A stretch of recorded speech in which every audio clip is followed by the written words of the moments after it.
Sweet. Nice.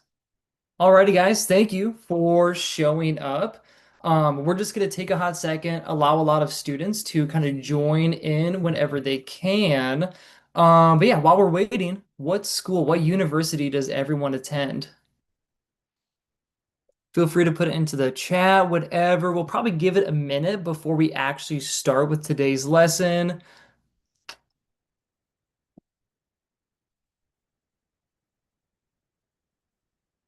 Hello, hello, Mateo. Sweet. See, I'm excited we're doing this lesson because I will say, if you guys haven't figured it out already, Sn2, Sn1, E2, E1 reactions will be some of the most important reactions in all of organic chemistry, just because it lays the foundation for all the future reactions that you're going to learn. So, yeah, I guess if that's it, give it a couple more seconds and then we'll dive right into everything. Sweet. All right, from there, I'm going to go ahead and share my screen, share everything for you guys. And then before we do get started, while we haven't really gone over much yet, Argentina, nice. But yeah, since we haven't really gone over the material just quite yet, the first thing I want you guys to do is to go ahead and download all of these slides. They're in the description. And the reason I want you to download them is just so you can follow along. And there's a bunch of helpful charts in here that I think will be super valuable for you to use while you're studying and learning these reactions. So, in terms of today's lesson, if you guys haven't figured it out from the title, we're focusing on how to determine Sn2 reactions versus Sn1 reactions, E2 and E1 reactions. And like I was saying earlier, the reason I want to focus on these reactions so much is because they lay the foundation for almost every single other reaction you learn in OChem 1 and basically all reactions in OChem 2. All the individual mechanisms usually fall back to one of these four reactions. So I just want to make sure we're comfortable with them early on so that all the future reactions feel like a breeze. From there, we'll dive into some mechanism problems only because I want us to be comfortable with being able to look at a product and asking ourselves, okay, how did we get there based on our current starting material? And this is a good way for us to practice those arrow pushing mechanisms just to make sure we're comfortable with pushing and moving our electrons around. And then besides that, the last thing we'll do is a good synthesis problem because unfortunately, synthesis questions tend to be one of the more difficult concepts in organic chemistry. So I just want to make sure that you have a good, solid foundation before you do get into the more difficult synthesis problems. So like I said, go ahead and download the slides if you haven't already. But besides that, we're going to dive right into it. So the first thing I want to go over, and this is in the slides that you downloaded, will be this chart. This is a chart I made for you just to make sure that you're comfortable with understanding, okay, how can I actually differentiate these different reactions? So this is a mind map that I enjoy using, and it breaks it down into three main steps. The first thing we want to look at is our reagent strength. Do we have a strong nucleophile, strong base? Do we have a weak nucleophile, weak base? What do we have? And then the next thing I want us to dive into is the substrate type. For example, do we have a primary substrate? Do we have a secondary or a tertiary substrate? And then from there, we can look at the expected mechanism. As a brief overview in terms of how I would use this, if I'm looking at an example, which we'll see in just a moment, is okay, I have a hydroxide, for example, right? It is a strong reagent because it is a strong nucleophile. And now that I've classified that we are in strong conditions, I then need to look at the substrate type. For example, it could be primary. And now that I know that I have a hydroxide ion with a primary substrate, that hydroxide ion can act as a nucleophile and it will lead us towards an Sn2 reaction. So that's how we can use this chart as a good system in order to approach these questions. And that's my big tip for you all right now is that whenever you're undergoing synthesis problems or trying to predict the product or figuring out what reaction we're using or doing, try to have a system in place. Try to have a thought process for every single one. And this is my go-to thought process I always use when trying to determine one of those four reactions. The next thing I want to cover real quick will be one of the scenarios when we have a secondary substrate that is in strong conditions, whether we're going to undergo an Sn2 reaction or an E2 reaction. Just because if you guys haven't had the struggle already, you may, but trying to differentiate between what is a strong base and strong nucleophile versus a weak base and strong nucleophile. So in this case, it can be confusing in terms of trying to figure out, okay, is it strong but weak, or what could it be? And in this case, we're going to look at two main things. We want to look at the size and the stability of those lone pairs. So if we're looking at these three examples right here, what do we see and what do we notice about those lone pairs around our oxygen and our nitrogen? There's no real factor of stability. The only real factor we have, I guess, is going to be electronegativity, but in this case, it's not enough to stop it from acting as a base. So in order to decide, okay, is this a strong base or a weak base, given that it is a strong nucleophile, what I want you to do is ask yourself, okay, do I have a factor of stability with my lone pairs? A great example is going to be this thiolate ion versus this methoxide ion, or sorry, ethoxide ion. We see we have a negative charge on oxygen, a negative charge on sulfur, but since we have negative charges, how is sulfur weakly basic, but then the oxygen is going to be strongly basic? Like I said, it depends on the stability of those lone pairs. In this case, sulfur, if we were to look at a periodic table, sulfur is a little lower than oxygen on that periodic table, meaning the size increases. And when we have a negative charge on a larger atom, those electrons can kind of spread out a little more, helping stabilizing those lone pairs. Hence why it's not a strong base. It's a lot more of a weaker base. But since we have those negative charges, it's going to act as a strong nucleophile. For some for some pro terms, it's going to be more polarizable, right? That orbital can kind of shift around and it's a lot easier to attack the electrophilic center. So in this case, like I said, if you're ever trying to distinguish, do I have a strong base, strong nucleophile, or a weak base, strong nucleophile, just ask yourself, how stable are my lone pairs? But from there, the last thing I want to cover before we go into our practice problems will be Zaitsev's alkenes versus Hoffman alkenes. And we'll mainly only look at these for elimination reactions, right? So those E1 or those E2 reactions. And whenever we're looking at E1 reactions, the main product that we'll be forming will be the Zaitsev's alkene. But in terms of E2 reactions, we could either form a Zaitsev's alkene, depending on if our base is smaller, or if we have a big, bulky base, that could help us form the Hoffman alkene, which would be least substituted. And one thing I want to note is that the more substituted the alkene, the more stable it will be. So for example, we had this very simple alkene, that very simple pi bond with zero substituents coming off of it. But if we look at this alkene all the way down here, we have our alkene with four different groups coming off of it, meaning it's more stable. And then just for good review, if we're looking at these two alkenes, a trans alkene will be more stable than a cis alkene just because we can avoid that steric hindrance due to the cis alkene. But besides that, we'll go ahead and just dive right into the practice problems.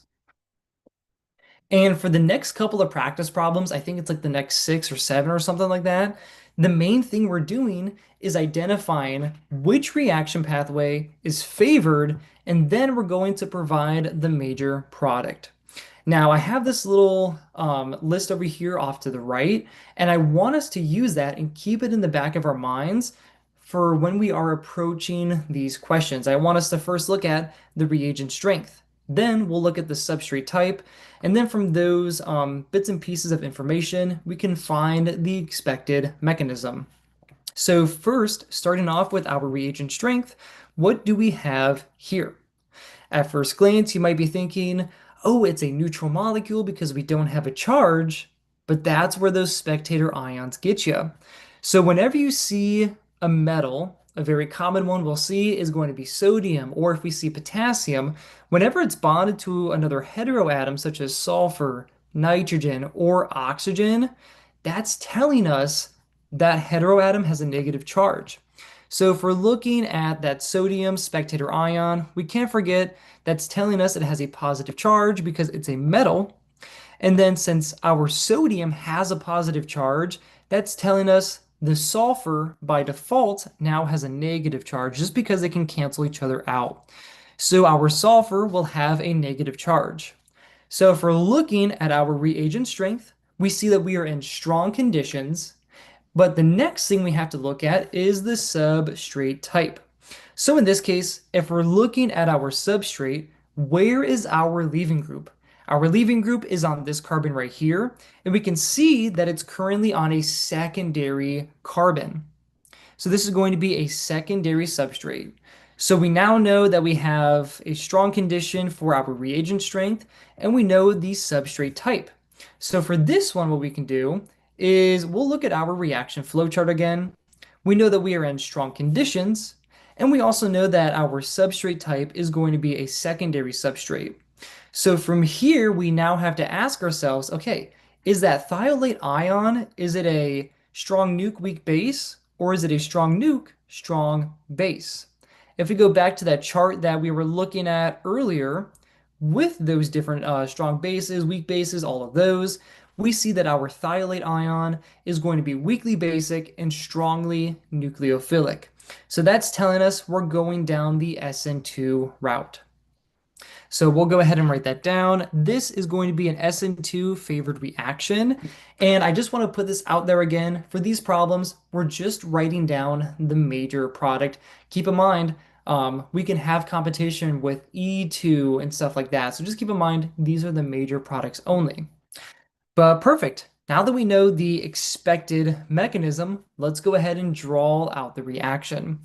So in this case, we have our nucleophile right here, and we have lone pairs on that sulfur.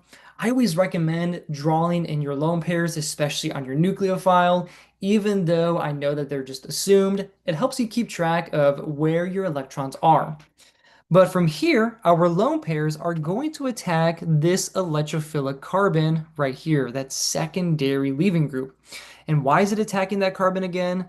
Well, we can't forget when it's bonded to an alkyl halide, it's going to have that partial positive charge. So from here, what we'll end up doing is we'll go ahead and attack that secondary carbon since it has the leaving group. And since our strong nucleophile is attacking this carbon right here, we need to go ahead and kick out that bromine just so carbon doesn't have too many bonds. So we'll go ahead and push the leaving group out like that. And then from here, we can draw out our final major product. So what I'm going to do first is draw out that carbon skeleton, just like that. And from here, the main thing I want you to take note of is that all we're doing is substituting our leaving group for our nucleophile. So the reason I started off with our carbon skeleton first, which we can see is right here, and I just replicated it right here, is because I wanted to show you again that we're just substituting groups, not changing the carbon skeleton. So now that we have that in mind, we can go ahead and add in our new substituted group that with the sulfur. But what happens to the stereochemistry? Well, we see right here that carbon-bromine bond is currently a wedged bond. And whenever we're looking at Sn2 reactions, we can't forget about inversion of configuration. So inversion of configuration, what that's going to do is it will flip the stereochemistry. And in terms of how we drew out this molecule, in order for us to represent inversion of configuration, all we have to do is change this wedged bond into a dashed bond. So we'll have a dashed bond out to our sulfur, and then we can't forget those two extra carbons coming off the sulfur just because those carbons were right here bonded to the sulfur. So this is going to be our final major product, where again, we have inversion of configuration with that dash bond, and we inverted it because we had a wedge bond over here. And then again, it was an Sn2 reaction because we had strong conditions. We had a secondary substrate. And more specifically, the thiolate ion is a weak base, strong nucleophile. So awesome. Yep, that's going to be our first major product of the night. But from there, we'll go ahead and move on to the next example. And yeah, as we'll see for all of these, we're going to go through the same thought process for every single one. So starting off, reagent strength. What do we have? Is it strong or weak?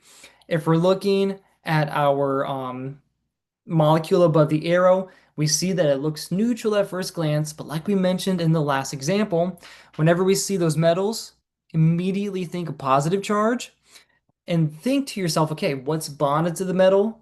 That's going to have a negative charge. So our oxygen will now have a negative charge, just like that. And that's telling us we are in strong conditions. So now that we know we're in strong conditions, we now have to look, okay, what is our substrate type? If we're looking at our substrate, we see it's going to be secondary. Since our leaving group is on this carbon right here, and again, in order to figure out is it secondary or tertiary, just look at the carbon that is bonded to that leaving group and just ask yourself how many other carbons is it bonded to. In this case, this carbon is bonded to two other carbons, so that's telling us it will be secondary. But in order for us to go back and to try and figure out what the expected mechanism is, we can go through and look at our chart. We had strong conditions again. We had a secondary substrate, but did we have a weak base or a strong base?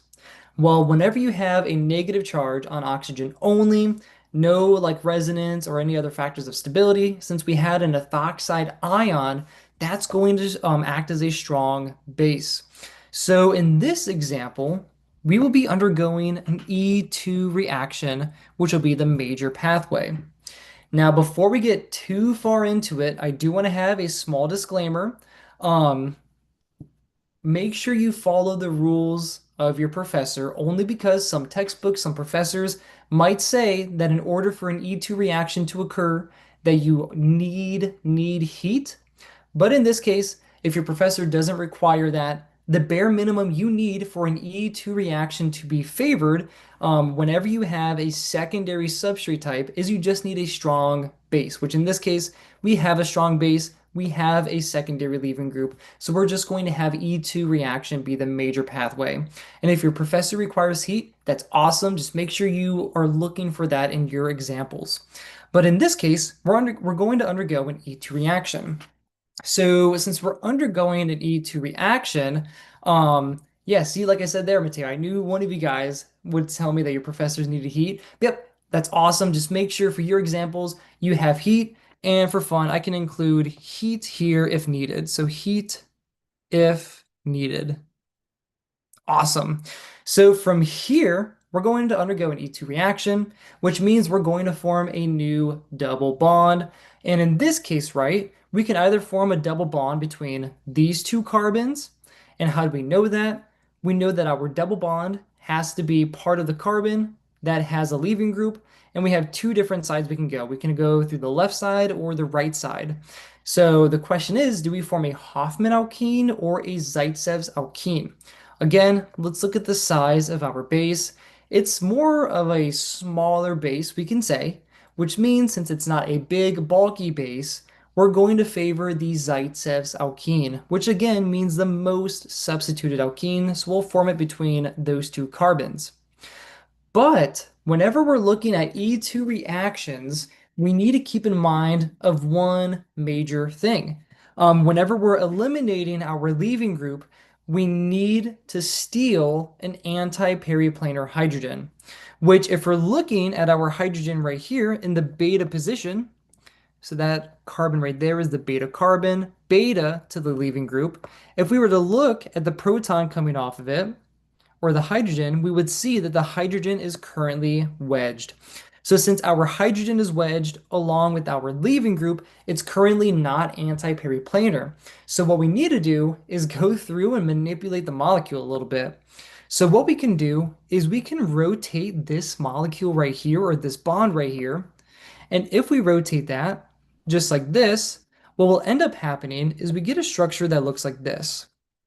So we'll keep everything on the right side the same, where we had our wedged bromine. Excuse me. And then from here, we have this ethyl group coming down.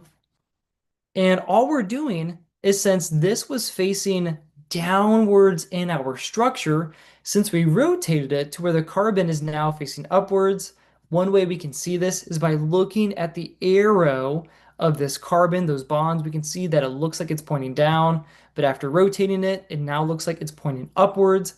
Once you make that rotation, just make sure you flip the wedged and dashed notation. So in this case, that dashed methyl will now be a wedged methyl, and then that wedged hydrogen will now be a dashed hydrogen. So if we're looking at what we have here, we now have an antiperiplanar relationship where our bromine is wedged and then this proton, that hydrogen, is dashed. So it's now antiperiplanar. So from here, we'll undergo our E2 reaction.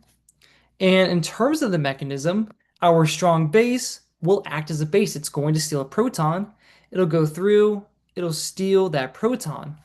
Then from there, the electrons between that carbon-hydrogen bond will just go through, fall back down in between these two carbons, and it will help us form a new pi bond. But as we're forming a new pi bond between those two carbons, we have to kick out this leaving group just so carbon doesn't have too many bonds. So we'll kick out our leaving group like that, and then we will get our major product. But in this case, how do we draw the alkene? So what I would do is we're going to have everything be in the same plane. So if we're looking at our molecule right here, we can go ahead and draw out our straight line, which will be the carbons between our pi bonds are part of the pi bonds. And like I said, we're going to keep everything in the plane. So in this case, we have our ethyl group and our methyl group facing towards the same direction. So in our double bond, in our alkene product, it will also face towards the same direction as well, just like that. And then from here, we see we have a methyl group kind of poking up, and by default, it'll just point upwards like that. So from there, that is going to be the final major product right here, to where, like I said, the ethyl and the methyl, they're in the same plane of each other, and we'll make sure that they are in the same plane in our final product. Sweet. And like I said, if your professor requires heat for your E2 reactions, definitely keep that in mind. From there, one thing I always like to do is double check our carbons. This will be something I want you to become comfortable with because it's super easy to, I don't know, miss a carbon on your exam and then you're going to miss a couple points. So just make sure you go through and count the total number of carbons. In this case, right, this structure right here had 1, 2, 3, 4, 5, 6 carbons. And then in this structure right here, in our product, we have 1, 2, 3, 4, 5, 6 carbons. So that's awesome. We have the same number of carbons, which means we're doing pretty good. Sweet. We'll move on to the next example. So from here, we'll be doing the exact same thing that we have been doing, starting off with our reagent strength, substrate type, and expected mechanism. So in terms of our reagent strength, we see we have sodium hydroxide. Immediately at this point, since we see that sodium, we should automatically think, okay, sodium is positive, which means the oxygen is now negative. Perfect. So from here, now that we know that we are in strong conditions, we now have to ask ourselves what the substrate type is. Well, if we're looking at what we have here, this carbon with the leaving group, that carbon is bonded to 1, 2, 3 other carbons, which is telling us it is a tertiary substrate. So from here, we'll go back to our flow chart. If we are in strong conditions and we have a tertiary substrate, if we were to have a nucleophile, which our hydroxide can act as a nucleophile, it will have no reaction with a tertiary substrate. But since our hydroxide ion can also act as a base, we will undergo an E2 reaction. So we'll write that down. We'll undergo an E2 reaction only because we have a tertiary substrate and we can't undergo an Sn2 reaction just because of steric hindrance. So it would be too much steric hindrance. Now, from here, we need to ask ourselves, okay, where are we forming that alkene? Where are we forming that pi bond? Well, in this case, right, we technically have three different positions it could possibly form. It could form between these two carbons, or these two carbons, or technically these two carbons. But since we have a smaller base, what we can do is just assume, okay, it'll be between this side on the left or these two carbons on the right, just because we want to favor the more substituted alkenes. So from here, what we need to do is ask ourselves, okay, where is our antiperiplanar hydrogen? At first, you may have said, okay, we're forming a double bond here because it's the most substituted, but let's go ahead and draw in that hydrogen. Now that we see our hydrogen is wedged just like that chlorine, which is telling us it is not antiperiplanar. So we cannot undergo an E2 reaction with this rightmost side only because the proton or the hydrogen that we would need to steal is not antiperiplanar like it should be. But what we could do is look over towards the left side and we see that we have this carbon, which is still bonded to two other hydrogens.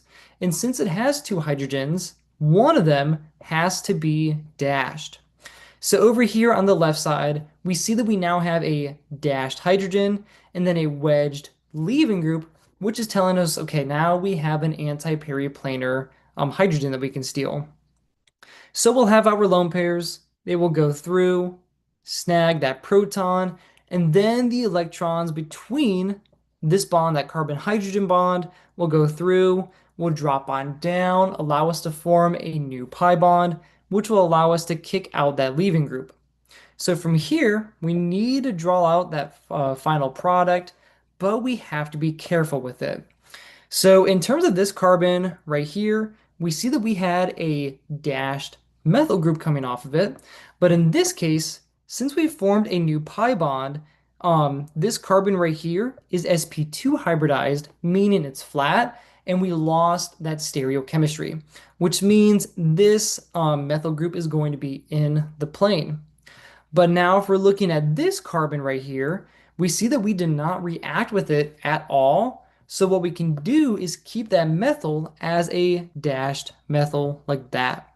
So this is a good theme in terms of all of organic chemistry, is that if you did not react with a carbon, don't really change anything about it. If you didn't react with this carbon that has stereochemistry, make sure you keep the stereochemistry the same. So just make sure you're only changing things with the carbons that you actually attacked. Perfect. Sweet. We'll go on to the next example. And then I see in the chat a couple of you have mentioned if this will be uploaded after. It will be in the live section on my YouTube channel. So yes, it will be uploaded and available for you guys to watch after, just in case you guys need to leave. But sweet, we'll move on to the next question. And if you guys are freaking out, that's okay because chair conformations are scary. But same thing, we're going to approach it the exact same way. So we're looking at reagent strength, then substrate type, expected mechanism. Just keep that in your brain. If we're looking at what we have that sodium counter ion, that spectator ion, which again, that's telling us it has a positive charge. But N3 looks a little wonky at first, but just remember, since sodium has that positive charge, our N3 will go ahead and have a negative charge. So I'll write that down. And then in terms of what N3 looks like, it's going to be weakly basic and a strong nucleophile. So right here is a great representation in terms of what it actually looks like in terms of the structure. And then we'll go back to the example. Perfect. So we know that we are in strong conditions with that N3 that has a negative charge. But then in terms of our substrate type, let's go ahead and see what we have. This carbon bonded to our leaving group is bonded to two other carbons, which is telling us we have a secondary substrate. So since we have a strong nucleophile, weak base, along with a secondary substrate, what do we have? We'll undergo an Sn2 reaction. But in terms of a chair conformation, we have to be careful, especially when showing the mechanism. So if we were to undergo an Sn2 reaction, this chair conformation is not the most favorable conformation for an Sn2 reaction right now because we want our leaving groups to be axial. And in this case, our leaving group is actually equatorial. How do we know that? Since it's not a straight up or down line, that's a good cue that it's not axial. Whenever we see these slanted lines or those diagonal lines, then we're looking at equatorial groups. So in order to properly show the mechanism, since we were given a chair conformation, we now need to flip the chair. In this case, what I want to do, just so I can keep track of all the carbons on my chair, I'm going to count them. So I'll count this one as 1, 2, 3, 4, just so I can keep track of where those substituents are. I will say, in terms of those numbers, it has nothing to do with IUPAC nomenclature. It's just me trying to keep track of where everything is. So in terms of how I draw chair conformations, I see that these lines are slanted towards the right side, and after I flip the chair, I now want to slant them so they're facing towards the left side. If you draw chair conformations another way, that's awesome, but we'll keep this in mind for this example. And then what we need to do is go ahead and connect everything, which if you don't know is always the hardest part. Sweet. There we go. So from here, what we need to do is keep in mind that whenever we're flipping a chair, in terms of how we drew it here, this top carbon flipped down so that it is now our bottom carbon, and then this bottom carbon flipped up so that it's now our top carbon. So from here, since this top carbon is now our bottom carbon, we'll go ahead and number that as number 1, which means this is carbon 2, 3, and then 4. And one thing to keep in mind is just make sure for chair conformations, if you number them when you're adding your groups on, just make sure you count and number them in the same direction every single time. As we can see, I went clockwise in this example, and I also went clockwise in the other example. And if you don't draw them or count them the same, what will end up happening is you could end up drawing the enantiomer of it or just a different molecule in total. So we'll keep that in mind. But yeah, now that we need to add our substituents back onto the chair conformation, since this group, that iodine, is equatorial down, after the flip, it will stay down, but it will now be axial. So that's the axial iodine right there. And then in terms of our carbon number 4, we see that we had an axial down methyl group, which means after the flip, it will be an equatorial down methyl group. So from here, we are now properly set up to show the Sn2 reaction or the mechanism now that our leaving group is axial. It's just a lot easier to attack that anti-bonding orbital. So from here, we'll have our lone pairs. They will go through, attack that electrophilic carbon, and then from there, we'll kick out our leaving group. But what you might be asking is, okay, what is the product? Because if we remember back to our previous example, right, we had to show inversion of configuration. So from here, what we can do in order to flip the stereochemistry, if we wanted to show everything, what we have to do is, since this group is axial down, whenever we're flipping the stereochemistry on chairs, what you do is if it was downward facing, you just flip it to upward facing. Or vice versa, if it was upward facing, if you invert the stereochemistry, you have it downward facing. So in this case, since it was axial down, the product will now be equatorial up, just like that. And that will be our final major product for the Sn2 reaction. Sweet, so yep, just keep that in mind when we're dealing with chair conformations, right? Whenever you have that leaving group and you're showing the mechanism, just make sure the leaving group is axial. Awesome. So in terms of the next reaction, this may throw some of you off a little bit because if we go through our normal thought process of reagent strength, substrate type, and all that, we see that our reagent strength looks kind of weird. We don't really have a strong nucleophile, and we also don't really have a weak nucleophile. What we have instead is a strong acid in the presence of heat. So from here, this is where we can have different substrates that will end up undergoing one of those Sn2, E2, E1, or Sn1 reactions. So we'll see how that happens in just a moment. So from here, what I want us to do first is notice that we have a super strong acid. We have sulfuric acid, and then we have an alcohol. So if we mix those two together, our alcohol has lone pairs right here. And we can't forget that they are basic. They can act as a base. So what will happen is we will steal one of those protons, one of those super acidic protons, and then from there, the electrons will fall back onto oxygen. And if we were to show the intermediate of that, what we would end up getting is an oxygen that would have two bonds to hydrogen, just like that. And then, since it has another bond back to the carbon skeleton that we were focusing on, this now has a positive formal charge. Just keep in mind, whenever your oxygen does have three bonds, it will have a positive formal charge.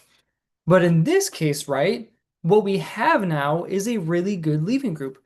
All this is fundamentally is a molecule of water that can leave. So from here, what will end up happening is our water molecule will just go ahead and leave. So the bond will break, electrons fall back onto the oxygen, and then from there, what we end up getting is a carbocation. So we'll get our carbocation and that secondary carbon, just like that. And I will say, secondary carbocations are the scariest thing ever because a lot of students overlook them. So my biggest tip for you is that whenever you form a secondary carbocation, immediately look at your surrounding carbons. If we look here, we have a primary position, really can't help us out that much. But if we look here at that tertiary position, what can we do? We can undergo a hydride shift. So this hydrogen right here, what can happen is the electrons will stay on the hydrogen, and these electrons in the hydrogen will just shift over towards that carbon. So we'll undergo a hydride shift like that. And from there, instead of having a secondary carbocation, what we now have is a tertiary carbocation. So we'll get something that looks like this. So from here, now that we have a carbocation, what we need to be aware of is that we're undergoing either an E1 reaction or an Sn1 reaction. So from here, right, how do we know which is which? It's going to be the presence of heat mainly. So the presence of heat will really push it towards that elimination reaction whenever we're trying to focus on E1 versus Sn1. So in this case, since we have our carbocation, like I said, whenever you form those, you're either undergoing an E1 reaction or an Sn1 reaction. And since we have our heat, we'll undergo an E1 reaction. And if we remember from earlier, whenever we undergo an E1 reaction, we always want to form the Zaitsev's alkene. We always want to form the most substituted one. So if we were to look at our options, what we could do is we could snag, let's see, we could get this hydrogen here and form a pi bond here between those two carbons, or heck, even right here. So we'll go ahead and show both options. So let's go ahead and duplicate the molecule. Perfect. And just to make things a little easier, I'm going to write down this or just so we can keep track of those two different ways we can go. So from here, what we can do is we'll have our water molecule. It can steal this proton right here. Will give us some extra room. The proton will undergo our E1 mechanism. Not the proton, but the lone pairs will attack that hydrogen. And then these electrons will go ahead and fall back to form our new pi bond. So we'll have something that looks like this. And then in terms of how substituted it is, we'll go ahead and count. We see that we would get 1, 2, 3 groups coming off of that pi bond. But then from here, we also have the other option where we can snag one of these protons. I know we're running out of room, so let's see if I can make some more. There we go. Sweet. So just say if we had water molecule here, same thing. Those lone pairs on the oxygen will go through, snag that proton. these electrons will fall back onto the carbon just like that, so that we're forming our new pi bond. And then from there, we can go ahead and show that product. And then again, how many substituents or how many groups do we have coming off of that alkene?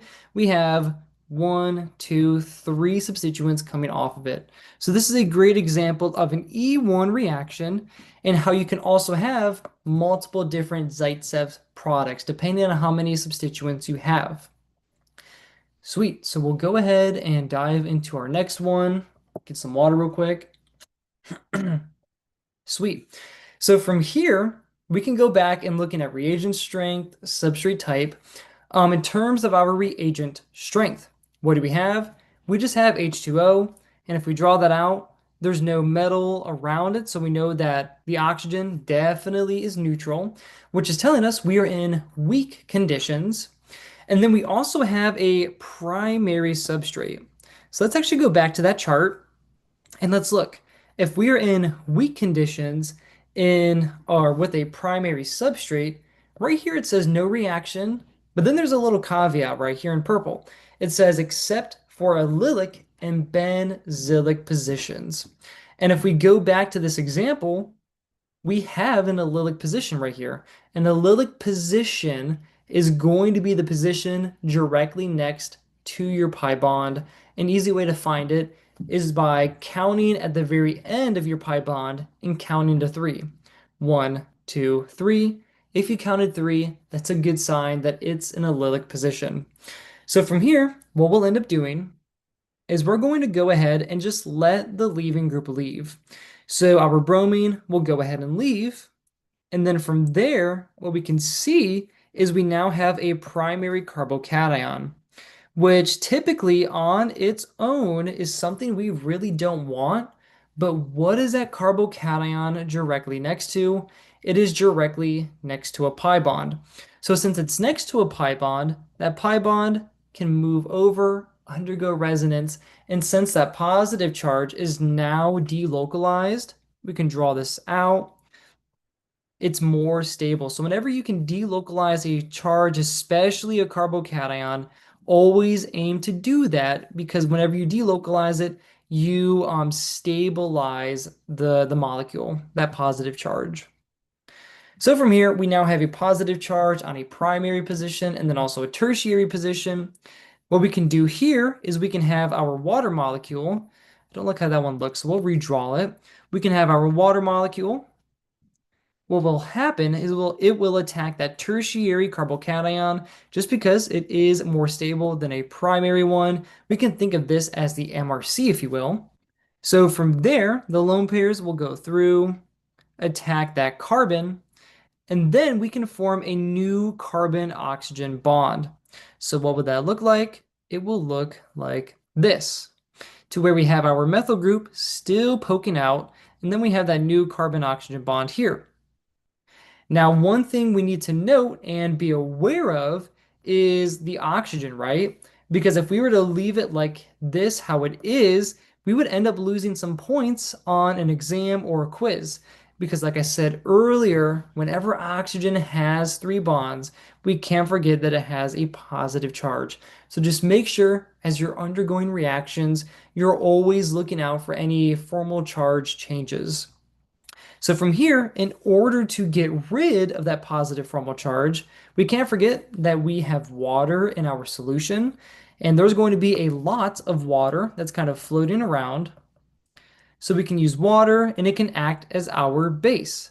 So the lone pairs will go through, it will snag that proton, and then the electrons between this oxygen-hydrogen bond will just go ahead, fall back onto the oxygen, and then this will be our final major product right here, to where we just have that new alcohol. And then just to recap, this was an Sn1 reaction. So even though we had a primary substrate, we had to be aware of, oh, our leaving group is in the allylic position, meaning that the carbocation we form is more stabilized because of resonance. So awesome job with that. We'll go ahead and move on to the next example. And from here, we're shifting it up, changing it just a little bit. We're going to identify which reaction pathway is favored. But what I want us to focus on this time is the mechanism. So whenever we're looking at mechanisms, we always need to look at the product and try to see what changed from the starting material. So if we're looking at our product right here, we see we have a carbon-oxygen bond on this tertiary carbon. And internally, what I'm asking myself is, okay, do I have reactivity or do I have another carbon-oxygen bond on the tertiary carbon in our starting material? If you look at the starting material, we don't have a carbon oxygen bond or really any reactivity on that tertiary carbon. But what we can see is we have a bromine that we no longer have in the product. So what that's telling me is that since we no longer have the bromine, that it probably left at some point. It was one of our leaving groups. And in terms of the reactivity going from this carbon all the way up to this tertiary carbon, that's telling me a hydride shift or a carbocation shift probably happened at some point. So from here, we'll start with our reagent strength. What is our reagent? It is just a simple molecule of ethanol, which is going to be weakly basic, weakly nucleophilic. And then we have a secondary substrate. So to kind of kickstart our mechanism, since we're in weak conditions, that's telling us, okay, either E1 or Sn1 will occur. And we see that it's definitely not an E1 reaction just because there's no double bonds or no alkenes in our product. So from here, what we'll do is write down that it will be an Sn1 reaction. Awesome. And then, like I said, we can just go ahead and kick out our leaving group. So the leaving group will go ahead and leave. And then from there, we will form a carbocation, just like that. And just like our previous example, whenever you form a carbocation, always look at its surroundings, right? We want to see if it's the most stable one. In this case, if we look over here, we just have another secondary position. That really won't help us out. But up here, we see we have a tertiary position. So what we can do is include that dashed hydrogen just to make sure we're keeping the stereochemistry intact. And from here, what we can do is undergo a hydride shift. So from here, electrons will shift over. We undergo that hydride shift. And from there, instead of that instead of that carbocation being on the secondary position, it is now in the tertiary position. So it will look like that. Keep in mind, we lose the stereochemistry because we're now forming an sp2 hybridized carbon because of that carbocation. So from here, what is the next step? Well, we can see that we now have reactivity on that tertiary carbon, and this carbon up here in our product also had reactivity. So next, what's happening is the ethanol, which is still floating around in solution, begging to have something happen to it. What can happen is it will attack that carbocation. So the lone pairs on our oxygen will go through and attack that carbocation, and we now form that new carbon-oxygen bond, which will look something like this.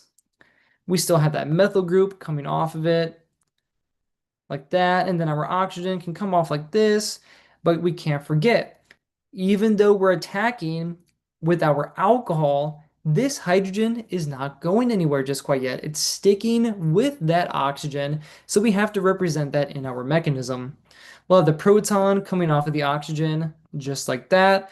And since we have 1, 2, 3 bonds around our oxygen, that's an awesome indication that it has a positive formal charge. But from here, how do we get to our final product? From the looks of it, we're only 1 proton away from it.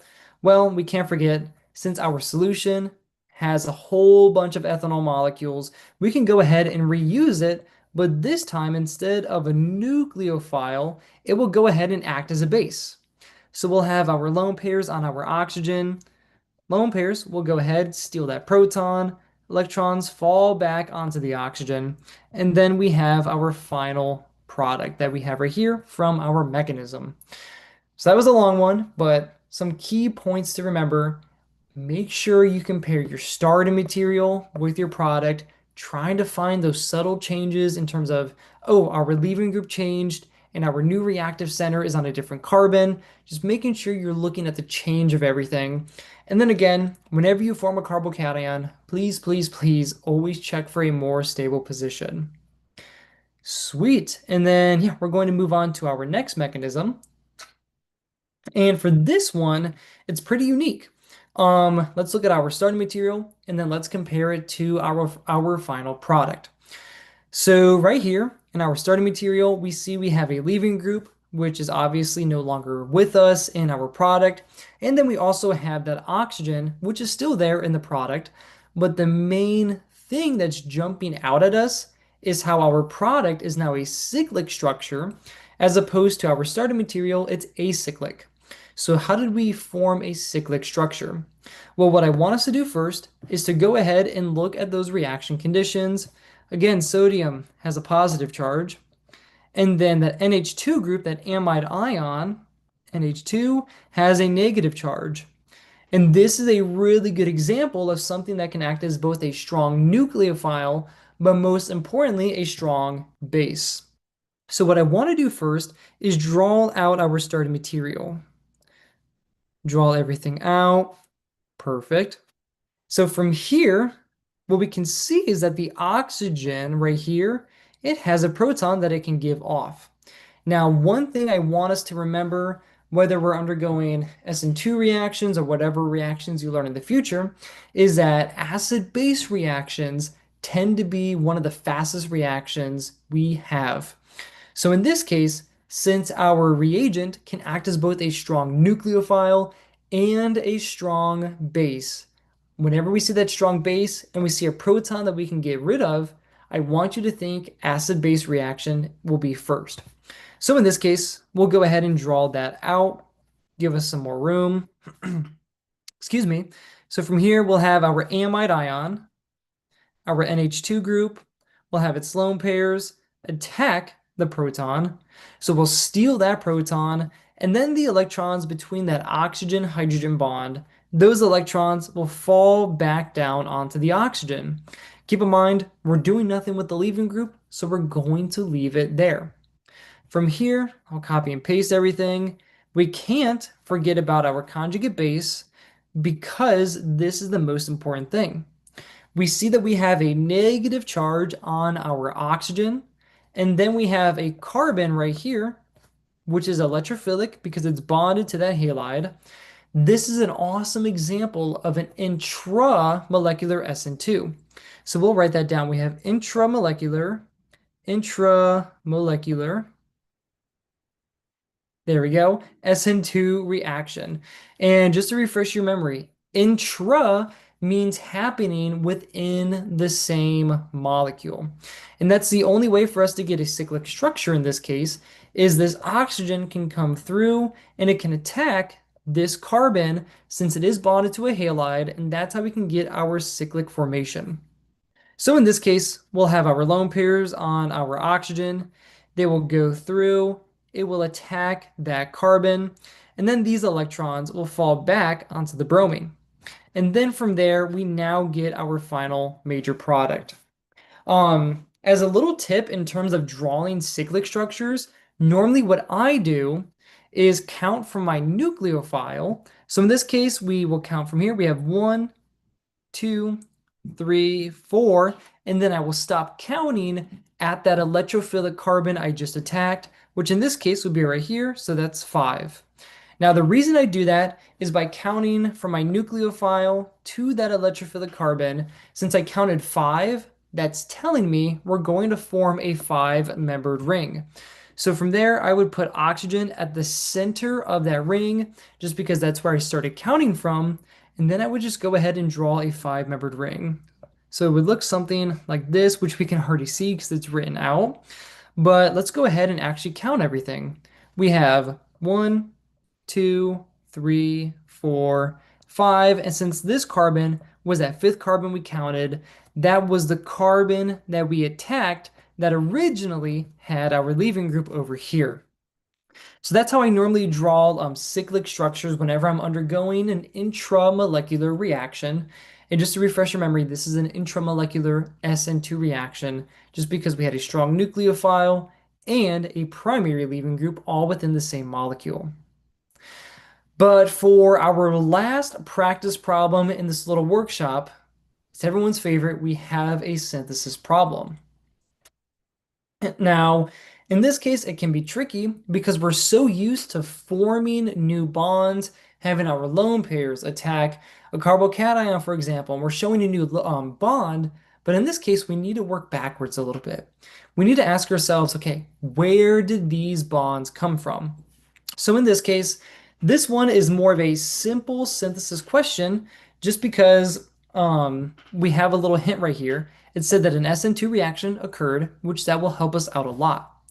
And in terms of our original practice problems, especially this one up here, we see that oxygen attacking a carbon formed a carbon-oxygen bond, and because of that, we need to keep that in mind that we were able to form this bond because at some point during the reaction, our oxygen had a negative charge and was able to attack a carbon that was electrophilic.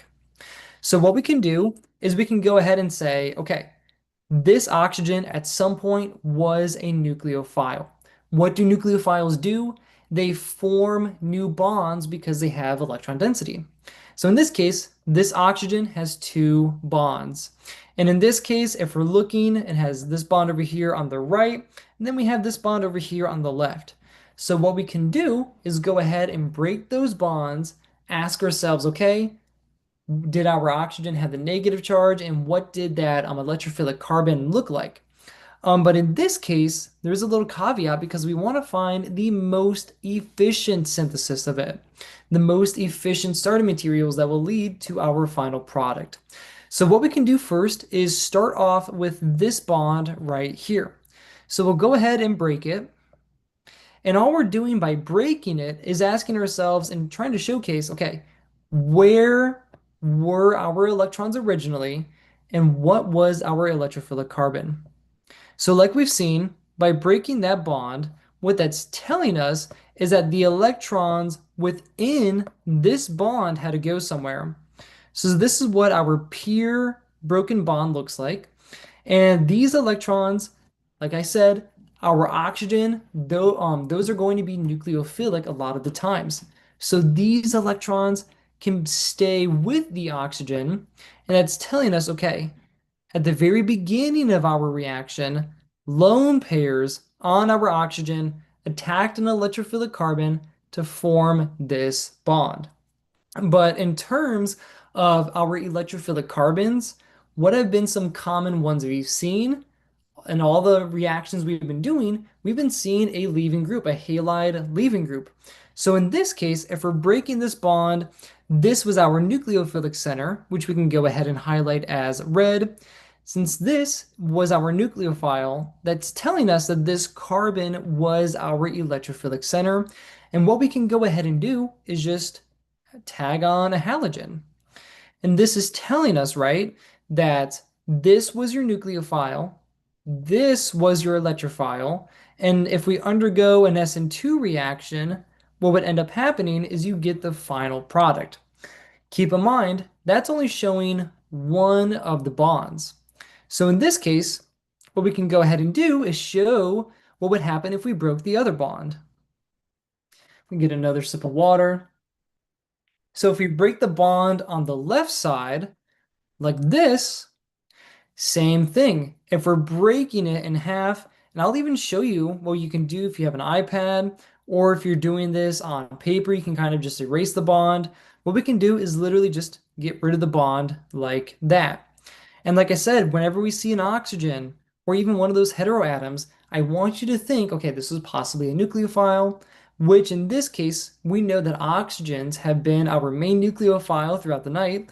So the electrons from this bond, those were originally on our oxygen, just like they were here. We'll add those on.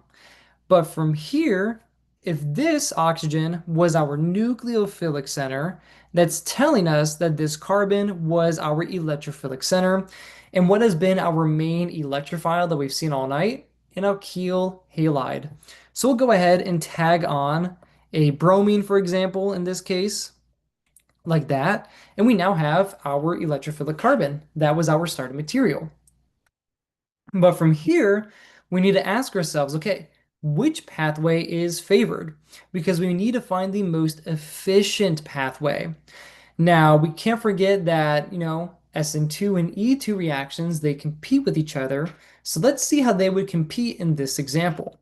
So if we're looking at our negative charges, we see we have a negative charge on an oxygen on both the left side and the right side, which in this case, we really can't change anything about it. There's no real point of, okay, is this favored or is that one favored? But what we can do is look at our substrate type. So if I were to redraw this group right here, we can easily see that we have a secondary substrate, just like that. We have a secondary substrate. But if I were to look at this molecule right here, we have a primary substrate. Now, which one favors Sn2 the most? If we were to go back to that little reaction chart, secondary leaving groups, right? Whenever they're in the presence of a strong base, just like our negative charge on oxygen, where was it? Right here, those can undergo E2 reactions. But whenever you have a primary substrate and you have something that's a nucleophile, it just has that electron density, it will go ahead and favor the Sn2 reaction. So with that being said, since we have a primary substrate in this example right here, that is going to favor the Sn2 reaction way more than this group over here, which is a secondary substrate, which will have both Sn2 and E2 competition. So in terms of filling these boxes out, excuse me, what we can do is go ahead and put in our alkyl halide right there. And then what we can do is just add in our nucleophilic oxygen into the box as well. And what we can do is add in a counter ion, that's spectator ion, because we have been seeing those throughout the entire night. So this would be the most efficient synthesis pathway only because this secondary substrate has too much competition with Sn2 and E2, but this primary position with that strong nucleophile will be favoring the Sn2 reaction. And that's why this hint was very, very helpful. But yeah, sweet. But awesome. That is the end of the Sn2 versus Sn1, E2, E1 workshop.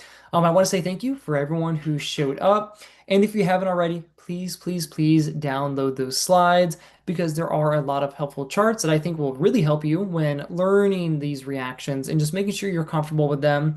I know some people were asking if this would be uploaded afterwards. It definitely will be, just so you can watch whenever. And then just say if you are looking for more resources to help you actually master these reactions and all the future reactions that you will end up learning in organic chemistry.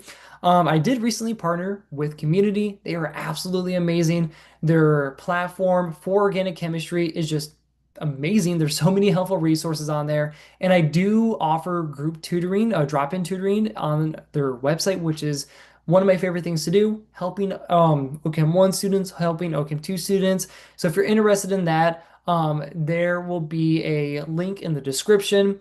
And then yeah, that's basically all I have for you guys. I wish you all the best of luck throughout your studies, throughout the semester. And besides that, I will see you guys soon. And then Libby, I just saw your comment saying how often are these? We'll have to see about that, seeing how often they are. I really wanted to focus on these reactions just because I know that a lot of students struggle with learning reactions for the first time. But I do offer drop-in tutoring every single Monday, Tuesday, Wednesday, Thursday through Community. So if you are interested in that, the link is in the description. But besides that, I will see you guys.